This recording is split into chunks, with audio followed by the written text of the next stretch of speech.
Okay, today we're going to walk through a try-hack me room called Spring4Shell. It's CVE 2022 22965, and its title of Spring4Shell is actually a little bit of an allusion towards Log4Shell from back at the end of 2021, December or so of 2021. And it's affecting the Java Spring framework, and most effectively, it's Spring Core that's able to be utilized from this. So we've already started the machine, we've already started our attack box.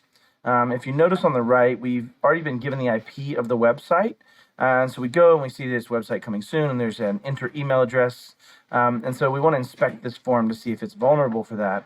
And so we notice in here under the script, under, where are we at? I see it soon.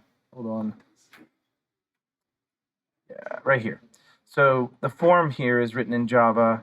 And the form says, hey, listen, contact form action /, so it happens at the /, and it requires post. So that's basically all the information we're going to need. So we're going to go ahead and say yes to that. You're going to want to read through this that talks about basically getting it to write a malicious JavaScript file or JSP file, plain text Java, that Tomcat can execute, similar to a PHP extension. So current conditions for the vulnerability: Java Development Kit 9, a vulnerable version of the Spring framework, Tomcat server as the Spring application packaged as war, and then the dependencies for that from the Spring framework. So it's worth noting that these may change over time as the exploit gets developed, right? So this is early on in this exploit's timeline. So yeah, so let's go ahead and get, yeah, okay. So we're going to go ahead and say, fortunately, if you patch, you're good. Anything after 5.2.2 or 5.3, if upgrading is not possible, there's some very helpful ways to mitigate. So we're going to click through this. Let's go ahead and do our exploitation. So they actually really walk you through this pretty well, right? You're going to have your attack box here, target machine you're going to upload. Yeah, anyways, short story is we've already got our stuff live. So let's go back to our shell here. We're in the directory. And so we're going to want to use this contact form /. So this is all we need for our script. And so we're just going to type in exploit.py http. I guess I should put my /, exploit http :/10 233 / should upload the shell in this exploit, and then it should give me my responding shell for me to run a command.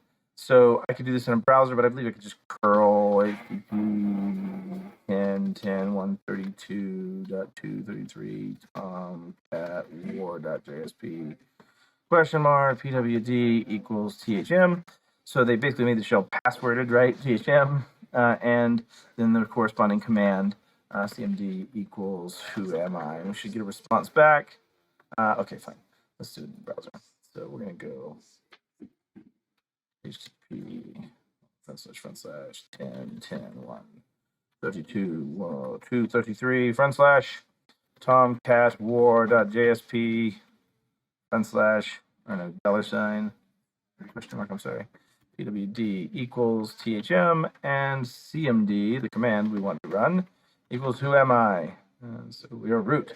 So now what we'd want to do to satisfy the requirement, because we've already shown that the exploit's there, this is similar to, the exchange shell models, right? Once you have this, you almost have a password. You could make PWD much more complex so that it wouldn't just respond to it. You could make the file name, instead of it being tomcat war.jsp, it could be something extremely extensively long, potentially, as a way to hide it. Very similar to the exchange shells we saw in the solar flare aspect. So let's go ahead and change our command to now be CAT, and I might have to encapsulate this, so let's just go ahead and put it in brackets, cat /root /flag.txt. I'm going to obfuscate this before I upload the video, but we'll go ahead and see if we get the page. So maybe not, maybe I can just do this raw. Let's see, is that what we're doing? Yeah, it totally is. So I'll go ahead and obfuscate this, but you've noticed we've gotten our flag, and we did that by just changing the command that we're sending in this shell from being a command that gives us